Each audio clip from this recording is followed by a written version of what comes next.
Esse tema, né, eu escolhi porque, como o Marco já fez a minha apresentação,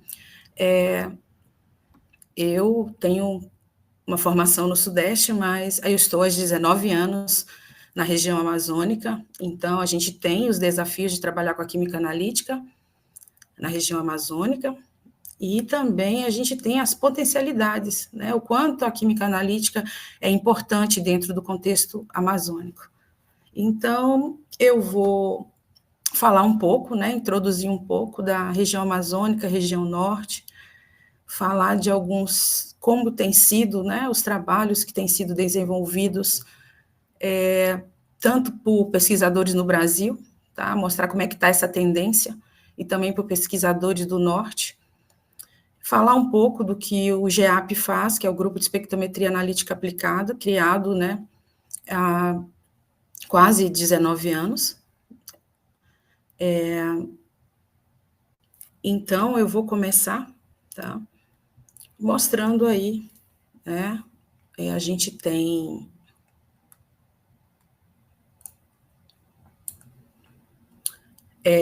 a química analítica, né, uma visão da química analítica, a região amazônica, tá? A gente tem uma região amazônica biodiversa, ou seja, rica, né, em biodiversidade. Aqui eu coloquei a parte das águas, né, a parte dos alimentos, né, a diversidade de matrizes, né, de alimentos que a gente tem, que é diferente das outras regiões do país, o peixe, né, que é muito consumido na região amazônica, tá? Os rios, né, a fauna, né, e a flora. Também tem a diversidade em água, né, recentemente um outro aquífero, né, foi descoberto, então é uma imensidão de água, né, a parte de riquezas minerais, aonde a gente tem, que eu gostaria de mostrar, apontar, que o Pará, né, aonde eu estou, rico em vários minerais, né, muito se conhece da história, né, do ouro, né, e a gente tem os problemas com o mercúrio na região amazônica devido a essa extração de ouro, né, garimpos, né, que a gente traz problemas, né, ambientais gravíssimos, né, problemas sociais também, tá?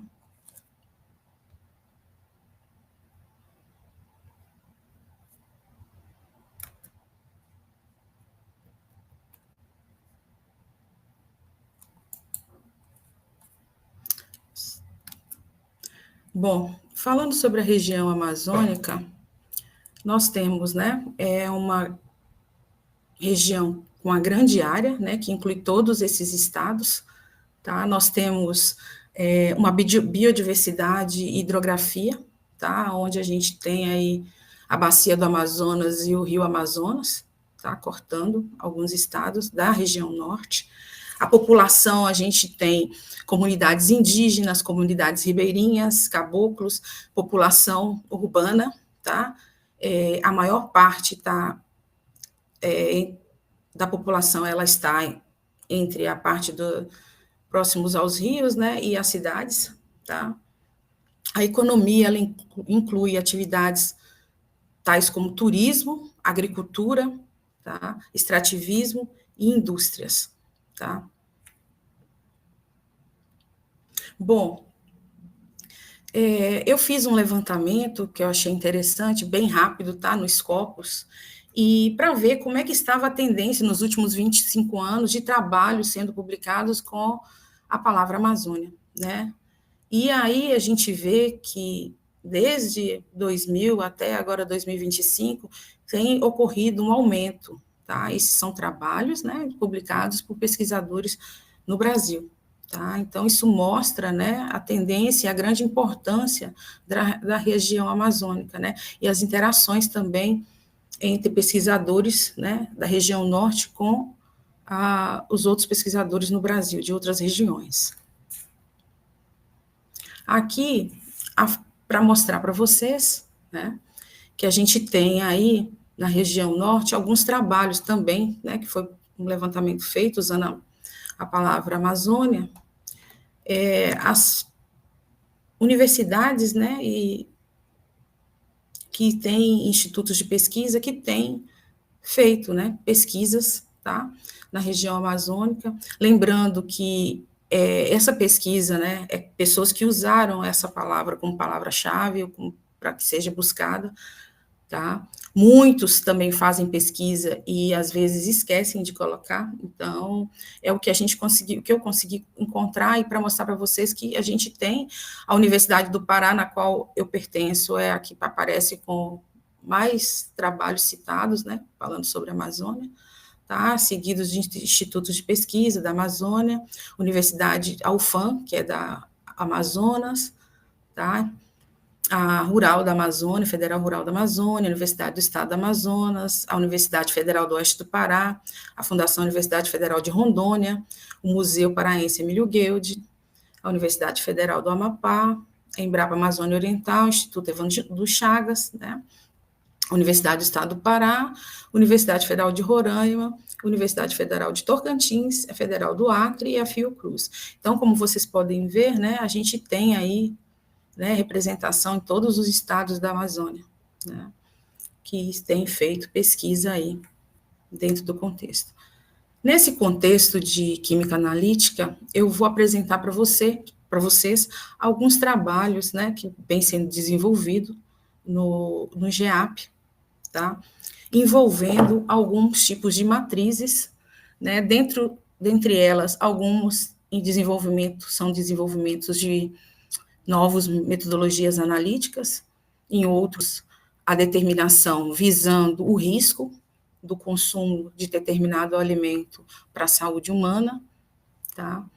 E mostrando também que a gente tem que avançar um pouco mais, tanto em buscar não só determinar a concentração total desses analitos nas amostras, mas também avançar com a bioacessibilidade, com a biodisponibilidade, calcular índice de risco quando a gente acha determinadas concentrações de mercúrio, né? Hoje já foi expandido também para outros elementos, né? Esse cálculo para a gente prever, né, o consumo, né, desses alimentos, o quanto eles podem vir ou não a trazer prejuízos à saúde. Então, falando de potencialidades, tá, da química analítica, a gente tem, na região amazônica, a gente tem a biodiversidade, tá, e também a descoberta de produtos naturais. A cada dia se descobre um produto que precisa ser caracterizado, obter informações sobre esse para ser usado, né, talvez na medicina, ou em cosméticos, ou na indústria, para outro tipo de aplicação, tá? Pensar em uma química analítica mais verde, uma química analítica onde se usa menos reagentes, né, ou busque reagentes mais verdes, né, o uso de reagentes mais verdes, a fim de você evitar gerar resíduos, né, tá? Monitoramento ambiental, né, buscar esse monitoramento ambiental mais próximo devido a todas essas mudanças climáticas que estão aí, né, que afetam, né, já a parte dos rios, né, e logo vai chegar aos alimentos e às pessoas. Desenvolvimento de novas tecnologias também, né, que de baixo custo, né, e mais rápidas para você poder fazer as análises e dar suporte também à bioeconomia, né? São vários produtos que a gente tem na região amazônica que estão aí, né? E a química analítica ela tem a função, né, de colaborar com isso.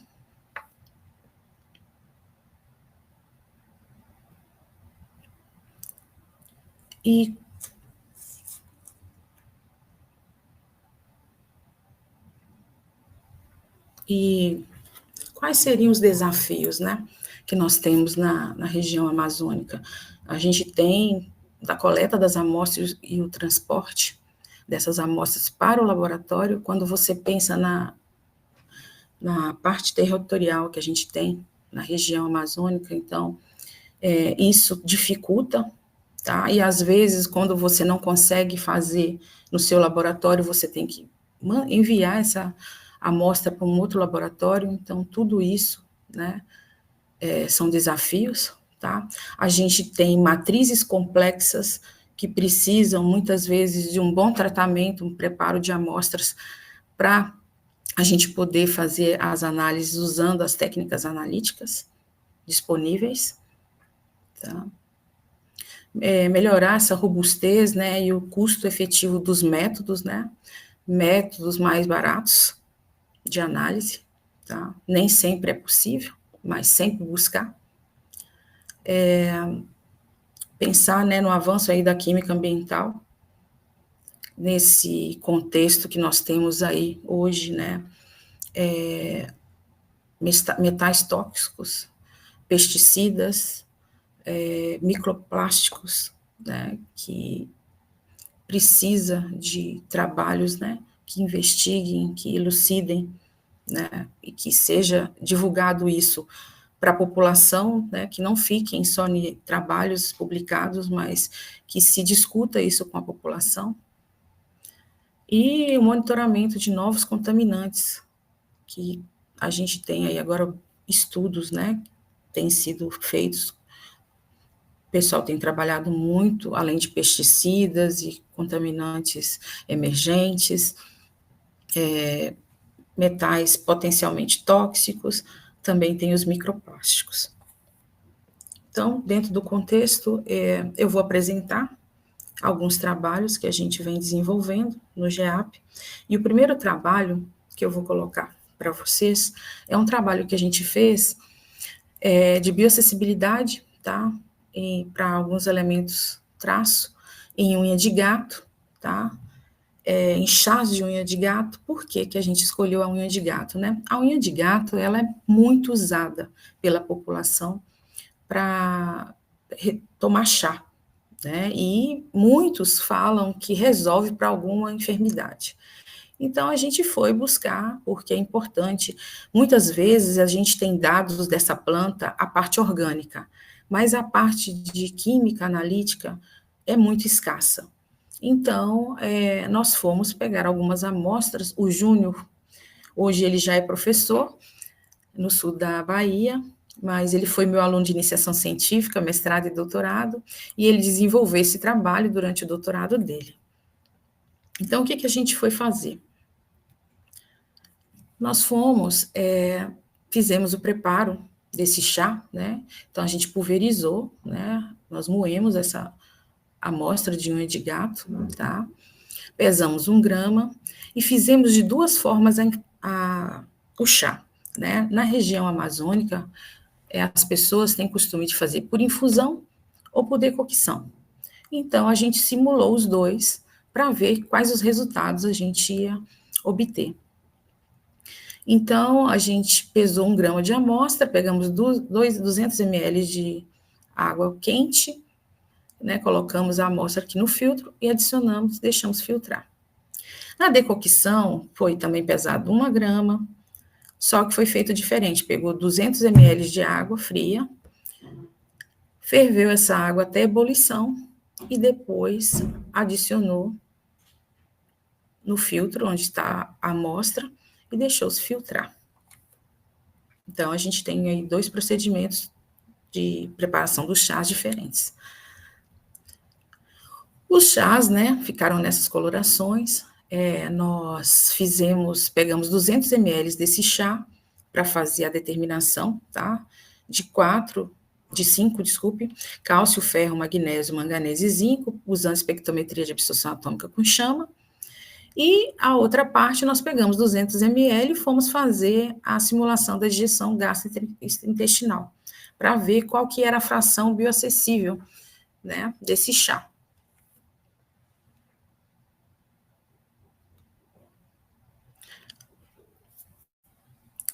Para digestão gastrointestinal, nós fizemos o seguinte, né?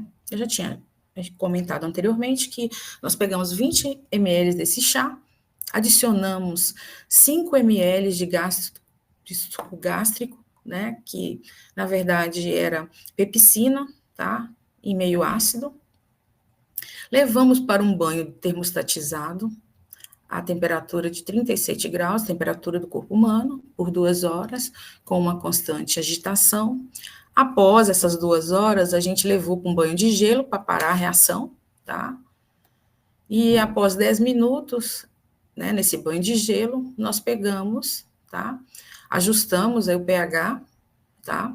Logicamente, o pH no meio do estômago é diferente do intestinal, então a gente fez um ajuste do pH, tá?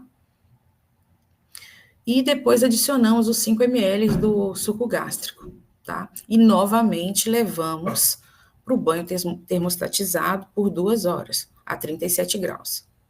Após o término dessas 2 horas, a gente levou novamente para um banho de gelo, deixamos por 10 minutos para parar a reação, tá?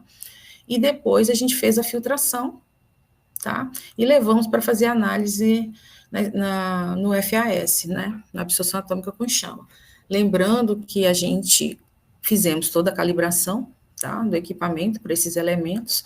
No caso do cálcio, a gente teve que usar lantânio, cálcio e magnésio, a gente teve que usar lantânio para determinação do cálcio, tá? Porque a gente usa aracetileno na determinação dele.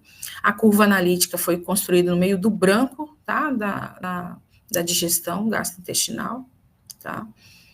A gente fez uma avaliação entre a curva e meio ácido somente e meio o branco da simulação gástrica, tá? Mas foi feito no meio da simulação gástrica, intestinal. E eu esqueci de dizer que o fluido intestinal é uma mistura, tá?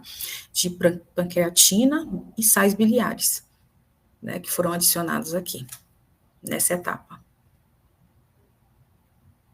Então, os primeiros resultados, né, que a gente obteve da concentração, tá, desses elementos nos chás, aqui a gente tem a concentração total e a fração bioacessível, tá? Foram feitas 10 amostras, tá? Essas amostras, no caso da unha de gato, a gente tinha caule e a gente tinha também folha. E vocês podem perceber, né, os macros elementos, eles estão presentes aí em quantidades maiores, né, do que os microelementos, tá? Vocês podem ver que a gente, na maioria das amostras, a gente tem aí uma fração bioacessível, ela é maior na decocção, da forma que é feito o chá, né, diferente da infusão, né, aqui a gente tem valores 2,53, tá, e aqui 4,69 no caso do cálcio, e vocês podem ver que isso para a maioria dos elementos, né. Então, mostra que eu tenho uma concentração total, mas a fração bioacessível é essa, ou seja, é uma fração que está bioacessível, tá? Mas ainda eu não sei se ela está biodisponível, tá? Que já seria um outro procedimento, né? Aqui a gente fez só a bioacessibilidade, tá? Então, mostra que a forma de você preparar o chá influencia no que está sendo liberado bioacessível, a quantidade total, né, e também a parte bioacessível, tá?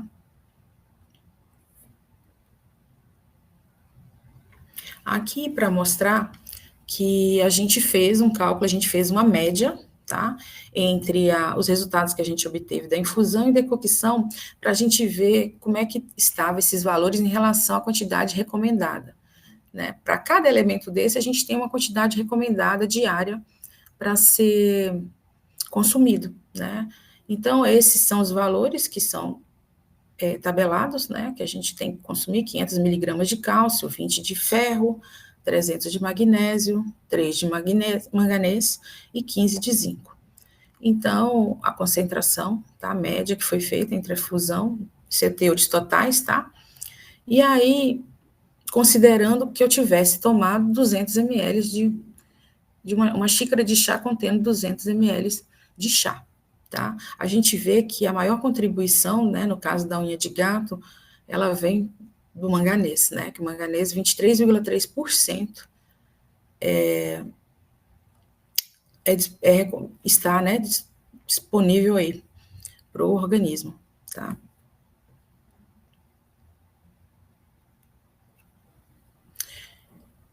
Lá a gente analisou a parte total, né? Avaliou o total que a gente encontrou. Aqui, já em relação aos valores bioacessíveis. Então, a média, novamente, né? Vê que os valores bioacessíveis são menores, né? Em relação ao total. E aí a gente vê que agora a contribuição deles, né? Que estão presentes na fração bioacessível. A gente tem o manganês, né? 1,4%, né? Como ele estava na amostra como total em maior quantidade, né? Você também tem isso aí.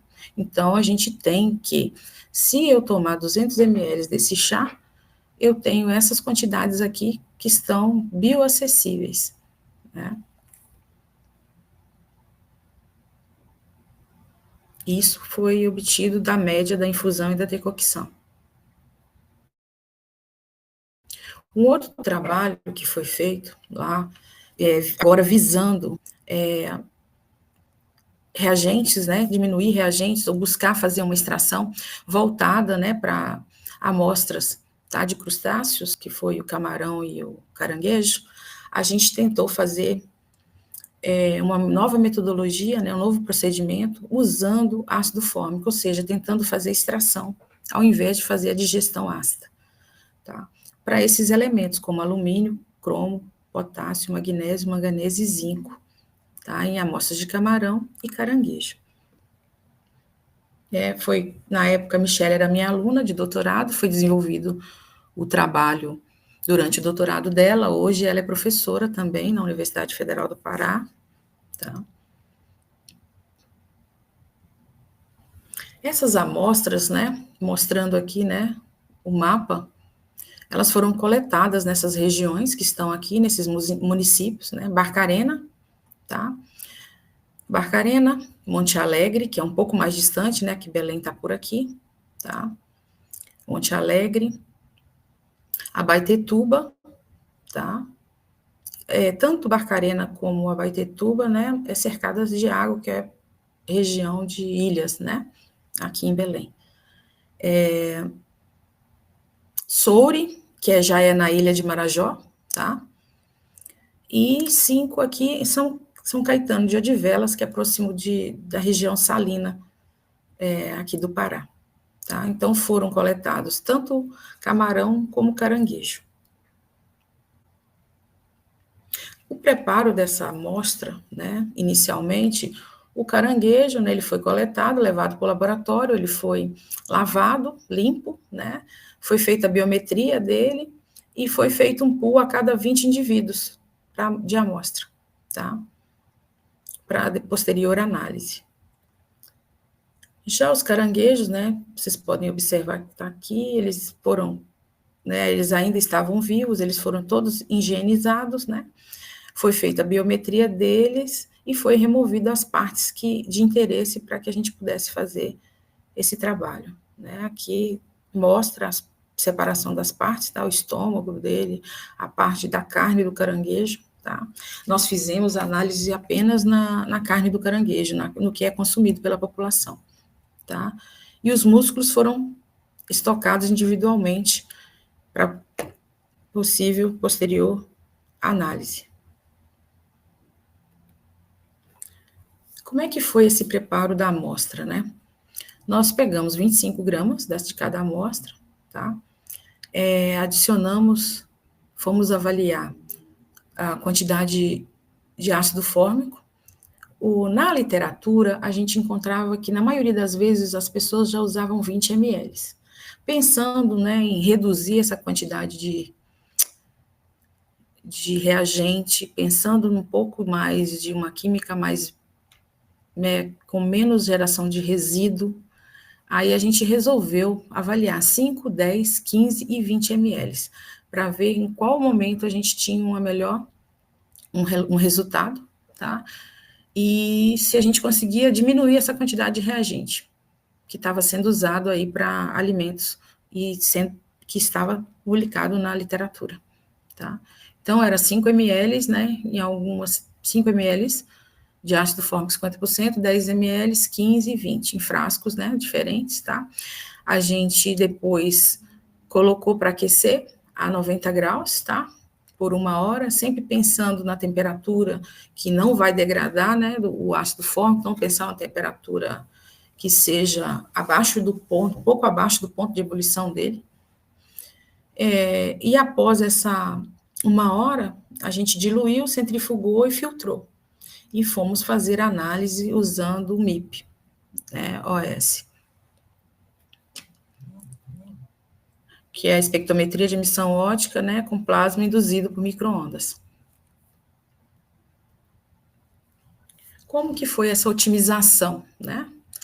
Como eu já comentei, a gente usou 5, 10, avaliou 5, 10, 15 e 20 ml, e nós usamos esse material de referência certificado, o DORM 4, que é proteína de peixe, tá? E vocês podem ver, eu marquei que a condição usando 5 ml, ela atende perfeitamente com os valores certificados, né? Que esses são os valores certificados do DORM para esses analitos que foram estudados, né? As outras também condições, mas pode ser visto que aqui, ó, cromo a gente já não conseguiu, né? Usando 10 ml, 15 ml e 20 ml, né? E também para manganês não se conseguiu. E ficamos com esse procedimento 1, aonde a gente usou apenas 5 ml, né? Então, quando a gente olha para o que está na literatura, a gente conseguiu reduzir 15 ml de reagente, né, usado na extração, tá? Para esses elementos em camarão e caranguejo. Tá? Aqui são os resultados. Além de avaliar com o DORM, nós aplicamos em uma amostra, nessa amostra aqui. Como é que a gente fez, né, para confirmar realmente? A gente fez no material certificado, mas aí a gente fez para verificar também se essa extração, se ao digerir uma amostra real, batia, os resultados eram próximos dos valores, né, obtidos na extração. E aí a gente fez essa amostra, tá? E os resultados foram 95% de confiança, tá? Em relação à amostra digerida, tá? Então a gente pegou um pool de amostras de camarão, fizemos a digestão em meio ácido, tá? Com nítrico e peróxido, e depois comparamos com esses resultados aqui. E conseguimos verificar que realmente o procedimento que está sendo proposto, ele foi um procedimento que atendeu, né, para essa matriz que a gente estava trabalhando, né. E aí vocês podem ver, já é uma característica da região, tá? Alumínio, o solo da região amazônica é rico em alumínio, né? Então, normalmente se encontra bastante alumínio nas amostras, tá? Vocês viram anteriormente que manganês também, né? Então, a gente tem aí valores, né, no camarão, tá? E no caranguejo, tá? A gente obteve aí valores próximos aqui desse, já para potássio já varia um pouco, né, mas são quantidades significativas, tá? Magnésio e já manganês, né, para algumas amostras a gente não tem, não foi encontrado, tá abaixo do limite de detecção, tá? E aqui, nesse caso, a gente tem zinco também. Chama atenção, né, esses teores elevados de zinco, né, para as amostras aí, né, de caranguejo, tá?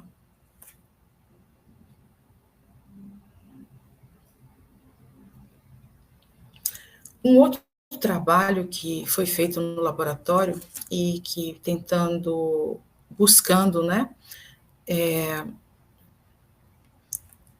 buscar uma melhor sensibilidade, já que o nebulizador Marin 5 é descrito na literatura que ele aumenta a sensibilidade tanto para o ICP óptico como para o ICP-MS, então a gente foi tentar avaliar isso, né, para depois aplicar em águas minerais. Lá na frente eu vou dizer por que a gente foi buscar aplicar para essas águas minerais para atender a portaria vigente da legislação, aonde o MIP ele não atendia para 2 elementos. E após os estudos que foram feitos, mostrou que se a gente acoplasse o Marin 5 ao MIP, a gente consegue sensibilidade o suficiente para poder determinar esses 2 elementos aí, que são, dependendo da quantidade, eles são tóxicos. Tá? Então, o Marin 5 já era, né? Ele é um equipamento, tá? É um nebulizador vendido à parte e muito usado, aplicado, né? Mais para matrizes, usando a técnica ICP ótico e CPMS. Tá? E aí o MIP, pensando na parte atrativa do MIP, o MIP ele possui limite de detecção, tá? Intermediário entre ele é melhor, o limite de detecção dele em relação à absorção atômica com chama, e os seus limites de detecção são menores em relação ao ICP-OS.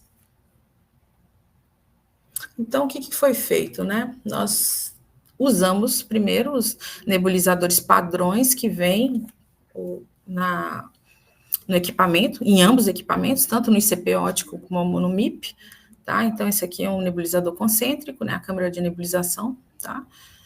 E o ICP ótico. E aqui a gente usou o NEB do nebulizador do MIP, a câmara dele e o MIP. Aqui, nesse caso, primeira parte com os nebulizadores padrão.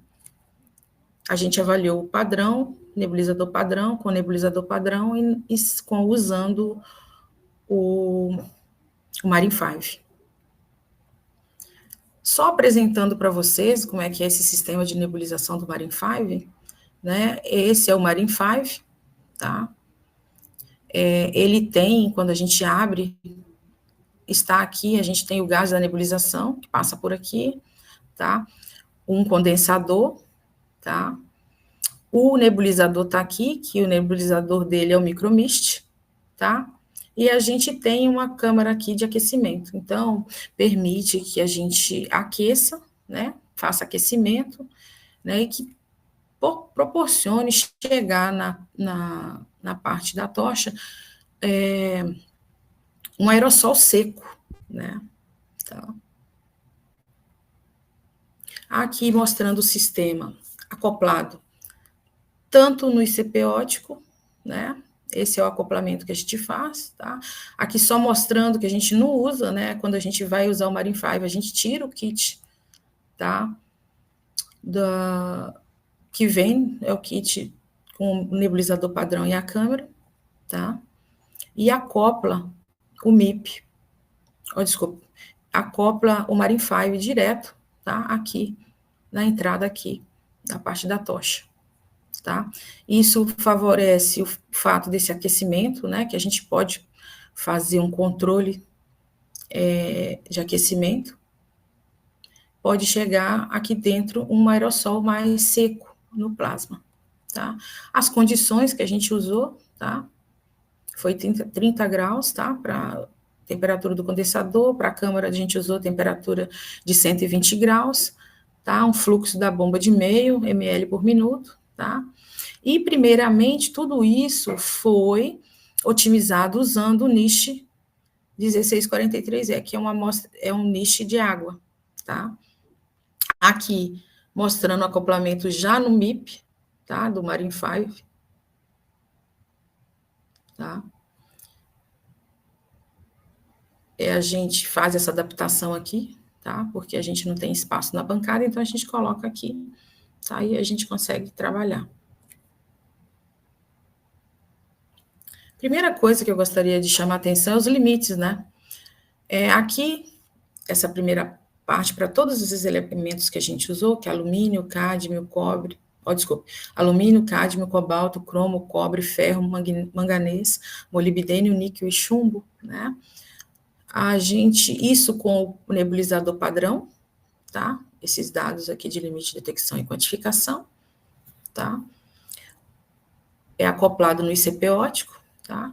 E aqui o Marin 5, tá? Acoplado ao ICP ótico. vocês podem observar que a gente obtém aí limites, né, de detecção bem menores em relação usando o sistema de nebulização padrão do equipamento, tá? E também a gente tem aí limites, né, de quantificação também menores. Nessa situação, a gente está falando, né, com o ICP ótico. E com o Marine 5? Bom, também a gente observou quando a gente, em relação ao nebulizador padrão do MIP-OS, e quando a gente acoplou o Marine 5 ao MIP-OS. Né? A gente tem esses limites de detecção, né? Vocês podem ver que para alumínio é 0,54, com o nebulizador padrão já vai para 0,36, cádmio, né, 2,26, quando a gente faz usando o sistema Marine 5, vai para 0,72. Então, a gente tem aí, né, um aumento de sensibilidade quando a gente acopla o Marine 5 ao MIP também, né. Anteriormente, na literatura, se falava mais do ICP-MS e do ICP ótico, e agora a gente consegue mostrar também que ele consegue também ter esse efeito aí no MIP, melhorar, né, os limites de detecção. Aqui, para mostrar alguma comparação com algumas figuras de mérito, né, e mostrar que houve, né, uma melhora significativa de limite de detecção para todos os elementos que foram estudados. Mas chamando atenção para o cromo, o cobre, né, que teve um ganho de sensibilidade bem maior, né, e o molibdênio, tá? Aqui essa parte para o ICP ótico e nessa parte para o Marine 5, para o MIP-OS, né? A gente tem um aumento de sensibilidade de cádmio, cobalto, cromo e cobre e chumbo, né? Vocês vão ver que foi muito importante esse ganho de sensibilidade para cádmio e para chumbo para atender uma portaria para água, tá? Que aonde anteriormente o MIP, usando o nebulizador padrão, ele não conseguia detectar, porque estava abaixo do limite de detecção. Aqui, só para mostrar para vocês, aqui a curva analítica, tá? Aqui foi o cromo, que foi determinado nessa linha de 357,8 nanômetros no ICP ótico, né? E para mostrar para vocês o ganho de sensibilidade, né? Aqui a intensidade, ó, do cromo, tá? Em laranjado, usando o nebulizador padrão, e quando eu uso o nebulizador, o MIP do Marine 5, acoplado ao ICP ótico, eu tenho um ganho aí de sensibilidade, tá? Então,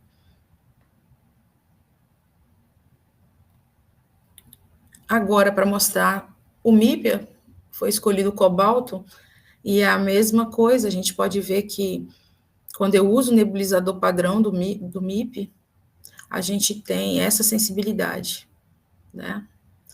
Aqui, olha como é que a curva fica, o aumento de sensibilidade quando a gente usa o Marine 5, né? Foi feito, esse aqui é um exemplo do cobalto, né? Com a linha que foi usada, otimizada, que foi 340,5 nanômetros.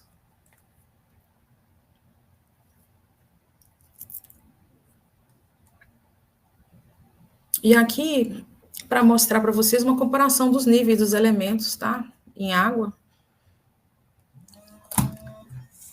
aonde nós temos que foi conseguido, né?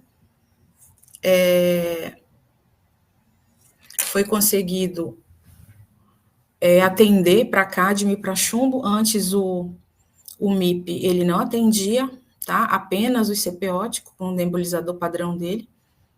Ele atendia todos esses elementos, tá? E o MIP, usando o Marine 5, ele passa a atender, né? Então, mostrou que foi importante esse estudo e que agora, se usando, né, o Marin 5 acoplado, se pode, né, fazer essas análises de todos esses elementos e atender o que tem aí, né, que é permitido, tá? Então, após toda essa otimização e esse estudo, nós fizemos a análise de águas minerais, tá? Fizemos tanto a leitura no ICP óptico como no MIP, tá? Então, a amostra de água mineral foi comprada, tá? Foi pegado uma líquida acidificada em 2%, tá?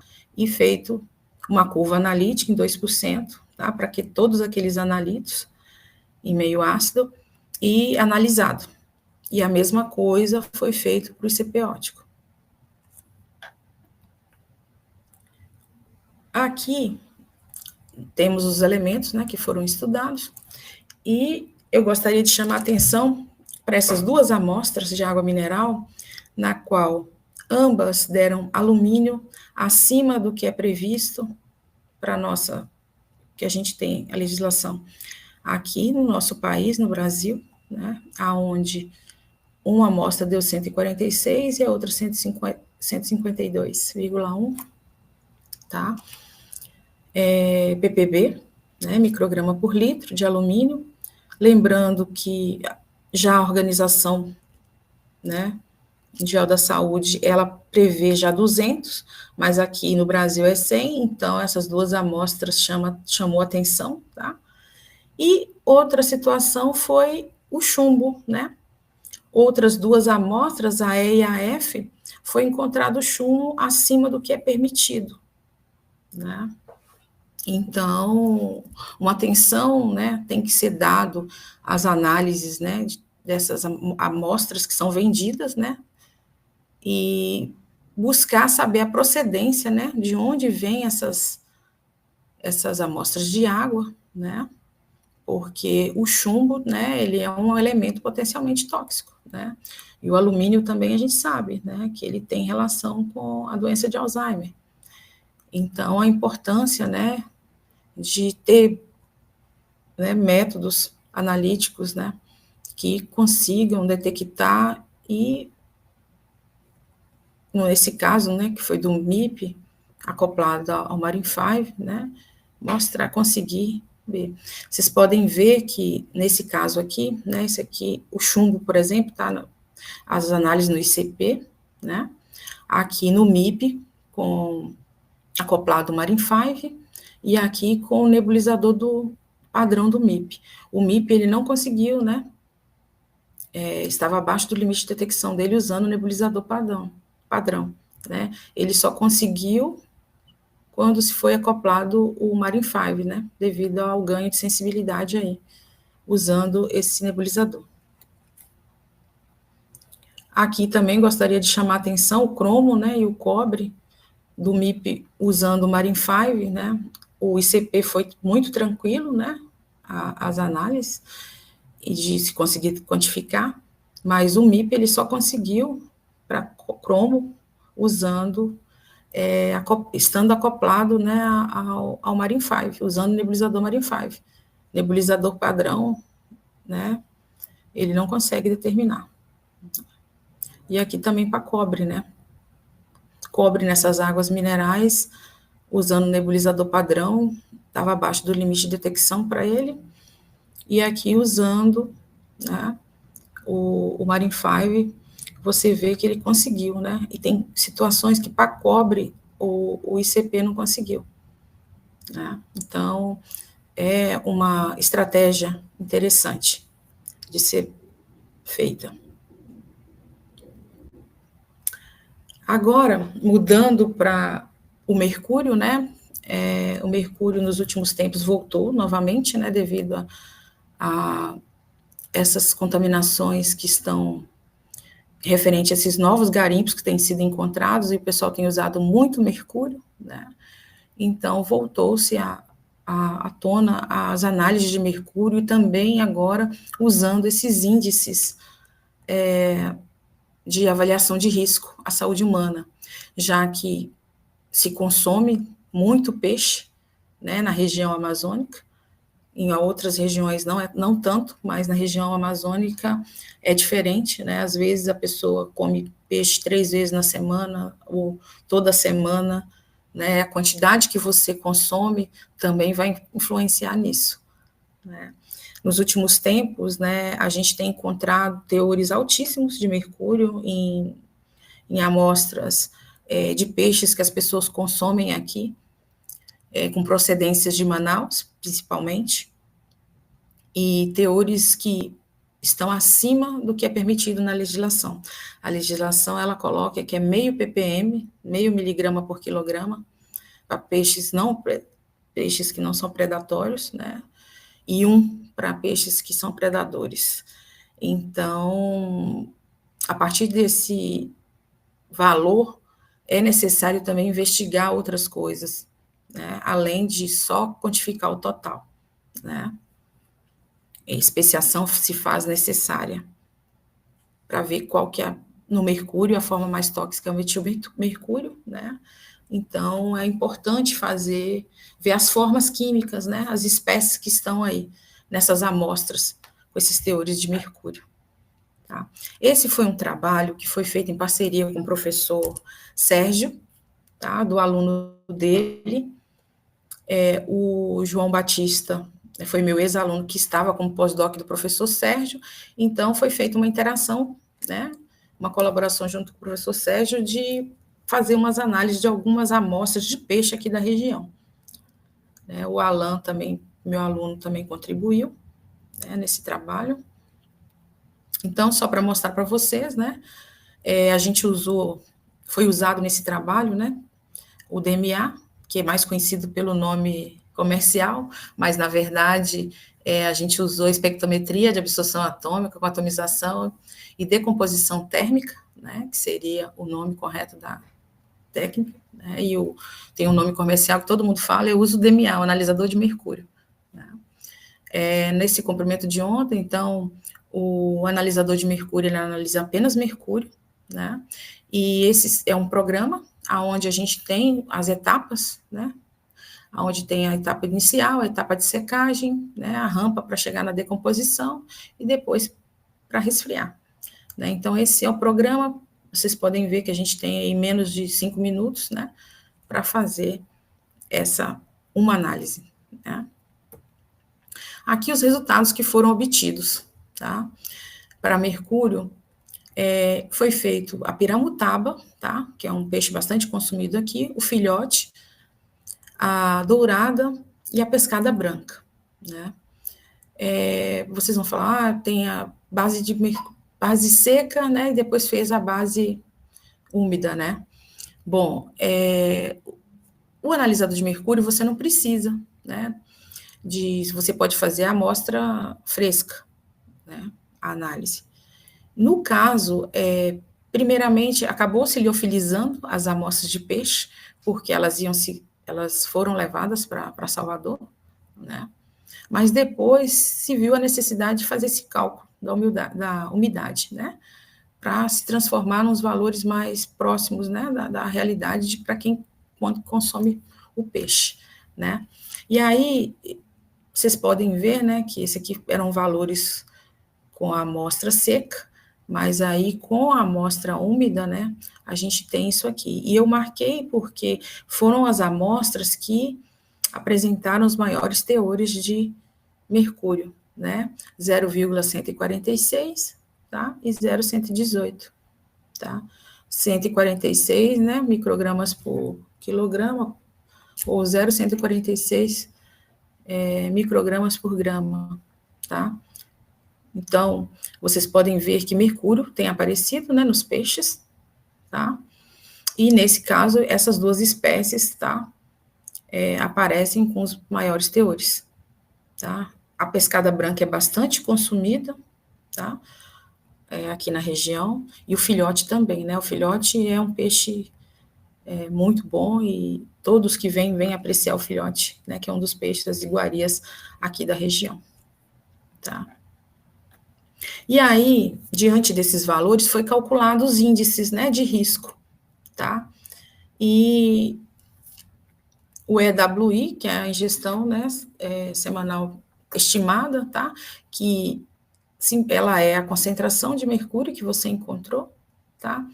Vezes a razão da ingestão do alimento, tá? É a relação da massa do peixe em gramas aí por semana, tá? E o peso, tá?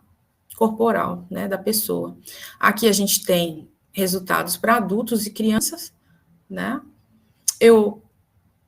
A gente pode ver que o filhote, né, e normalmente a pescada branca, a gente tem os valores aí, né, maiores, né? Esse aqui também. Mas o que chama atenção é esses valores aqui do EWI e o PTWI, que mostra o risco, né, de mercúrio para quem está consumindo esses peixes, né? Logicamente, para as crianças vai ser um pouco, vai apresentar maior, porque a gente tem normalmente o peso, né, do corpo. Isso vai influenciar aqui e você vai ter, mas o risco vai ser maior, né? Tá? Só colocando, né, que o PTWI, ele é 1,6 microgramas por quilo, tá? Por semana, semanal, tá? Tolerável e provisional. Aqui também foi calculado, né? É a quantidade que o MSQ é a quantidade que você pode consumir, tá? Né? Até quanto você pode consumir. E os cálculos são feitos usando todos esses aqui, no caso o THQ, né? Ele sempre tem que ser menor que 1, tá? Você leva em consideração, né? Quantidade, duração de consumos, a idade, né? Quantos anos você tem que você consome peixe, tá? A frequência de exposição, que está relacionada com os 365 dias por ano, tá? Concentração de mercúrio, a razão de ingestão de alimento, né? A dose de referência oral, tá? O peso corporal, tá? E o tempo estimado aí de consumo, tá? Então, aqui já aparece, né? Os cálculos feitos, aí a gente já tem essas duas outras espécies, tá? Que é a peramutaba e a dourada. E, logicamente, os valores não estão, né, estão abaixo, tá? De 1, mas ainda a gente vê que, né, são valores que aparecem aí, tá? Foi calculado também o MSQ, tá? De acordo com a USEPA e também com a Organização Mundial da Saúde, tá? E para crianças também. Então, esses índices de risco são importantes, porque pode trazer um alerta aí em relação a essa quantidade de mercúrio que é quantificada, né? Que nesse caso aí é apenas o mercúrio total que está sendo quantificado, tá? A gente não está vendo qual é a forma, né?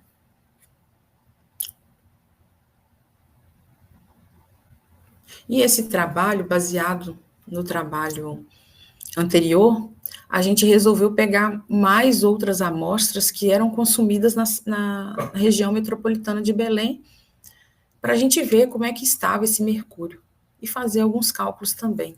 Esse trabalho foi feito pelo William. O William foi meu aluno de iniciação científica. Hoje ele está fazendo doutorado lá na UFBA, com o professor Sérgio. E coletamos, né, vários tipos, tá? Peixes, tá? E frutos do mar. Então, nós fizemos o aviú, né, simplesmente são pequenos camarões, muito pequenos, né, e salgado, que é vendido, tá, no supermercado. Aqui os peixes, né, também fizemos camarão, tá, os outros tipos de peixes, tá, fizemos molusco, para mexilhão, né, tá, e os peixes que nós encontramos aí, e codificamos, né, para a gente poder fazer as análises. Usamos também o analisador direto de mercúrio, tá? fizemos um programa diferente, tá? Mudamos aqui um pouco a secagem. Os valores que nós encontramos estão aí apresentados para vocês verem. Isso aqui é bacalhau, né? Então, o bacalhau, né, no valor vem de fora e é vendido aqui, né? Então, 209, tá? O filhote, novamente, mostra-se, né, uma concentração alta. A gorijuba, que é um peixe também daqui, que o pessoal gosta muito de fazer caldeirada com ele, tá? O pirarucu, né, que agora recentemente a gente tem encontrado pirarucu com de valores de mercúrio de 1,5 a 2 miligramas por quilograma, ou seja, ppm, uns valores altíssimos de pirarucu, o salgado proveniente, provavelmente proveniente, desculpe, de Manaus, tá? E pode ser relacionado com essa contaminação desse mercúrio, né, que está sendo jogado nos rios deixados nos rios, e isso provavelmente, né, tem aumentado, porque na época que a gente fez, vocês podem ver que os valores estavam menores. A gente só encontrou os pirarucus frescos, normalmente os teores são mais baixos de mercúrio, mas ainda se encontra mercúrio, tá? O tambaqui também, que é muito consumido, tá? E a sardinha. Então, lembrando que o mercúrio é acumulativo, né, no organismo, tá? E aí a gente foi fazer alguns cálculos com esses valores aí, tá? Para a gente ver, usar esses índices, tá? Fomos calcular novamente, né, o EWI, tá? Para homens e mulheres, não fizemos para crianças, né?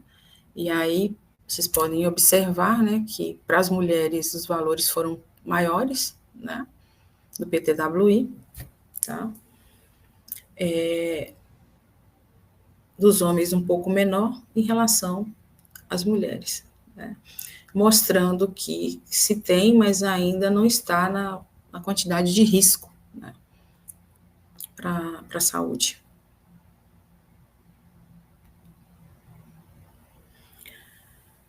Aqui, os crustáceos, né, e os frutos do mar, tá? A gente encontrou nesse aviú, que eu comentei com vocês, que a gente encontra, né, que são pequenos camarões salgados, né, valores maiores, tá, em relação aos outros, né, camarão, que a gente tem aí, mexilhão e lula, né, que foi analisado, tá. Também fizemos os cálculos, né, e isso mostra, né, as quantidades aí que a gente tem, tá, e o PTWI, lembrando, né, que o PTWI é 1,6, né, microgramas de mercúrio.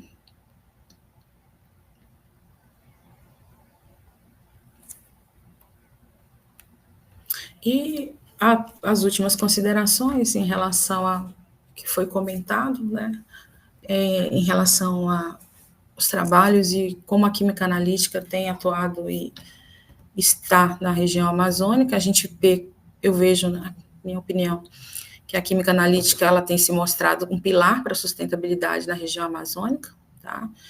Ela tem sido essencial para medir, monitorar, entender melhor, tá? Essa interação complexa aí essa interação química complexa na região, tá? Das matrizes que a gente tem, né? Que desde a parte atmosfera, solo, água, alimentos, tá? Métodos analíticos são essenciais e devem ser aprimorados, e também tem investimento, melhor investimento à pesquisa, né, para a gente poder conseguir avançar, né, ultrapassar esses desafios que a gente tem na região amazônica, né, de se fazer pesquisa. As colaborações também são importantes, tá, entre pesquisadores, aproveitar os saberes das comunidades, né, tem muitos saberes, né, em relação ao que se tem dessa biodiversidade na Amazônia, né, e, assim, governos também que ajudam a transformar essa ciência mais em ações mais concretas, tá, a fim de proteger e também ter um desenvolvimento mais balanceado desse bioma amazônico, né.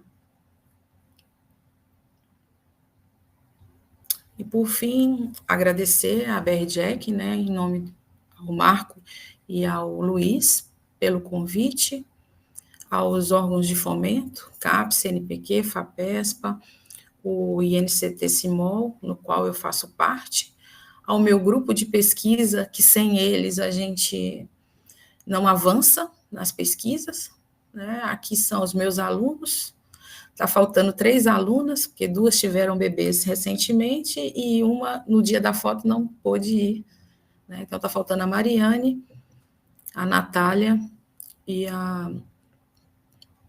Aqui a gente tem o professor Heron, que é um colaborador e é um professor que faz parte do grupo de pesquisa, né, que a linha de pesquisa dele é mais a parte de infravermelho e adulteração, né, de verificar essa adulteração de óleos vegetais e amostras da região amazônica, mas é um grande colaborador também dentro do grupo, tá?